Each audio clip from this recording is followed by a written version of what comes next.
Ini hidup adalah perjuangan. Hidup kita sekali. Nasibmu besok di akhirat, potretmu sekarang yang ada di dunia. Bukan main-main. Lihat, Nabi Musa dapat keistimewaan. Kalimullah, mendapatkan wahyu langsung dari Allah. Senang, bahagia, senang sekali. Nabi yang lain dapat wahyu lewat malaikat,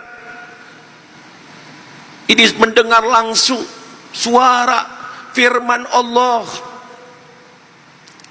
sehingga ingin sekali bisa melihat zat Allah, bertemu dengan Allah, pencipta alam semesta ini, yang aku menyembah kepadanya. Minta sama Allah, ya Allah, karuniakan aku dapat bertemu denganmu ya Allah.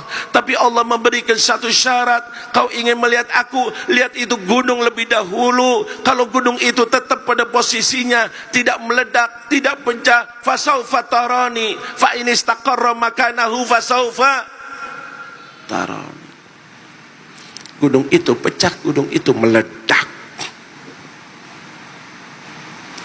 Minta sama Allah, tidak dikaruniakan oleh Allah. Ini satu. Minta juga Nabi Musa doa, Rabbi syrahli wa yassirli wahlul. Itu bukan doanya Nabi Muhammad, doanya Nabi Musa. Di Quran ada.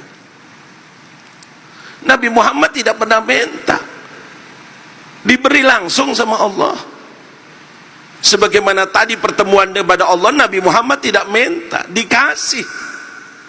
Tidak ada sejarahnya Nabi Muhammad minta ketemu dengan Allah. Datang malaikat Jibril, karena waktu itu Nabi dalam keadaan sedih, untuk membungahkan, menyenangkan Nabi Muhammad. Di saat Nabi Muhammad ditinggalkan oleh pamannya Abu Talib yang selalu mendukung dakwahnya, dan ditinggalkan oleh istrinya yang selalu membantu dalam dakwahnya, yaitu Sayyidah Khadijah, sehingga tahun itu diberi nama Amul Huzun. Maka datanglah malaikat Jibril dan memberitahukan bahwa Nabi dipersilahkan untuk bertemu dengan Allah.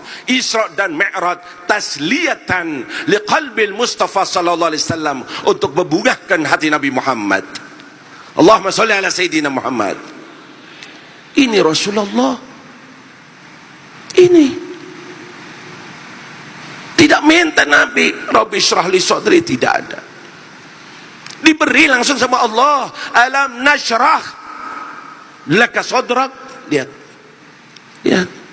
Nabi Ibrahim memikirkan anak cucunya supaya selamat. Jangan ada yang keluar dari agama Islam. Jangan sampai ada yang menyembah berhala, an ya'budal asnam. Jangan sampai. Nabi Muhammad tidak minta, langsung diberi oleh Allah. Innama yuridullah liyudhiba ankumur rizah ahlal bait wa yutahhirakum tathira. Lihat, dengan ini saja sudah menampakkan kemuliaan Nabi. Apa kata beliau Sayyid Muhammad Maliki? Fahuwa abdun murad wa ghairuhu abdun murid. Hanya Nabi Muhammad sallallahu alaihi wasallam diberi oleh Allah tanpa permintaan daripadanya. Yang lainnya banyak yang minta, bisa diterima, bisa ditolak. Allahumma sholli ala Sayyidina Muhammad. Ini diterangkan kepada para sahabat. Begitu mulianya Rasulullah. Kesuksesan para sahabat menjadi orang baik, menjadi orang soleh, menjadi orang-orang yang dipuji oleh Allah, tidak lepas daripada didikan Nabi Muhammad. Bagaimana mendidiknya?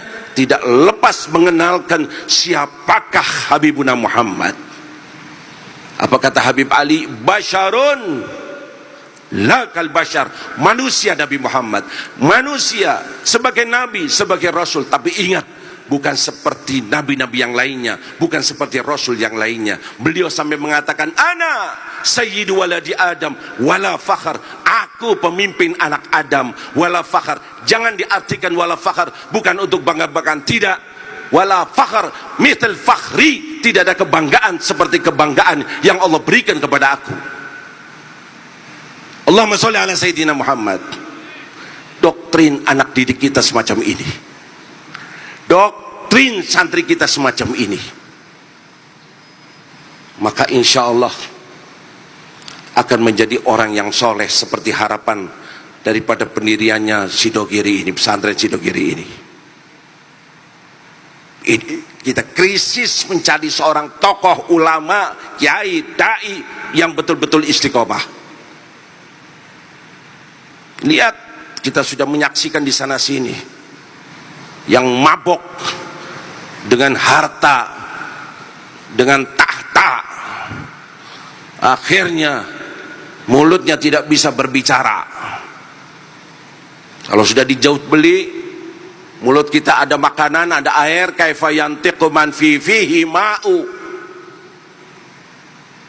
pelo,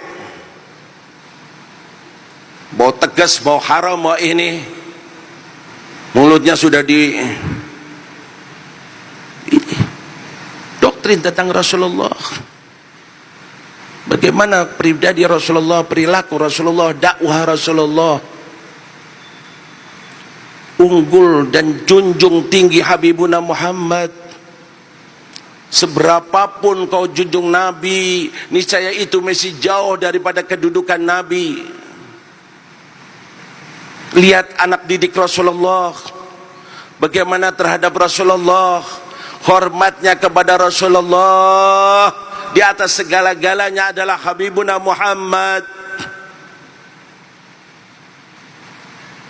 Tidak dikarenakan ini dan itu seperti tadi kita dengarkan. Bukan kiblatnya adalah ormasnya, partainya, keluarganya, fulan. Tidak. Habibuna Muhammad segala-galanya. Cocok dengan Nabi, aku ikuti. Berbeda dengan Nabi, aku siap melawannya. Allahumma sholli ala Sayyidina Muhammad. Siapapun orangnya, puncaknya Nabi Muhammad. Lihat sewaktu perang Badar, apa yang dilakukan oleh Sayyidina Abu Bakar terhadap anaknya. Sayyidina Abu Bakar sudah masuk Islam, anaknya belum masuk Islam. Tidak lama anaknya masuk Islam, dan anaknya mengatakan sewaktu duduk dengan ayahnya, wahai Abah, dulu di perang Badar aku banyak kesempatan untuk membunuh Abah, tapi aku tidak mau bunuh Abah. Banyak kesempatan aku untuk bunuh Abah, tapi aku tidak mau. Apa jawabnya ayahnya Sayyidina Abu Bakar? Demi Allah, wahai anakku, kalau aku punya kesempatan di perang Badar, sekalipun kau anakku, aku akan bunuh kau. Aku tidak mau khianat dengan Nabi Muhammad. Allahumma sholli ala Sayyidina Muhammad. Kita benci sekali kepada orang-orang yang fanatik buta. Mana Nabi, mana Rasulullah? Faktornya itu adalah organisasi, faktornya partai kita, faktornya itu guru saya, faktornya guru saya ikuti, saya hormat. Untuk apa? Menyampaikan saya kepada Nabi Muhammad. Bukan guru saya malah menyesatkan kita. Kalau dia benar, dia di jalannya Nabi Muhammad, aku siap taruh sandalnya di kepalaku. Tapi kalau sudah melawan dengan Nabi Muhammad, menceng dari Nabi Muhammad, aku siap buka dada sekalipun itu guruku. Jangan khianat kepada Nabi Muhammad. Ngaku sebagai umatnya, mengharapkan syafaatnya, begini perilakunya. Hati-hati, hati-hati. Berjuang karena Allah dan Rasulullah, bukan karena fulan atau fulan. Saya berkali-kali mengatakan kepada teman-teman yang ada di Nahdlatul Ulama, teman-teman kita sendiri seperjuangan, kita bahsul masail bersama-sama. Ingat, didirikannya Nahdlatul Ulama sebagai wadah ahli sunnah wal jamaah. Kalau tetap semacam itu, monggo kau berjuangkan. Tapi giliran wadahnya itu kotor, wadahnya itu banyak penyakitnya, wadahnya ada penyesatannya, jangan fanatik buta. Giliran gak benar dengan Nabi, menyalahi ajaran Nabi, maka kita siap untuk melawannya. Atau istilahnya Habib Taufik, kalau supirnya mabok, Mau tetap naik bisnya? Mau naik bis yang supirnya masuk jurang kamu nanti? Kalau jurang di dunia, bis itu hanya pendekatan akal, artinya masuk neraka. Ingat omongan ini, saya lillahi ta'ala, tidak ada tendensi ini atau ini atau ini. Jangan nomor dua kan Nabi Muhammad, idolakan Nabi Muhammad lebih daripada segala-galanya. Kapan itu terjadi? Sewaktu di hati kita ada Habibuna Muhammad. Kenali Nabi Muhammad, kagumi Nabi Muhammad. Bagaimana? Pelajari sejarah Nabi Muhammad.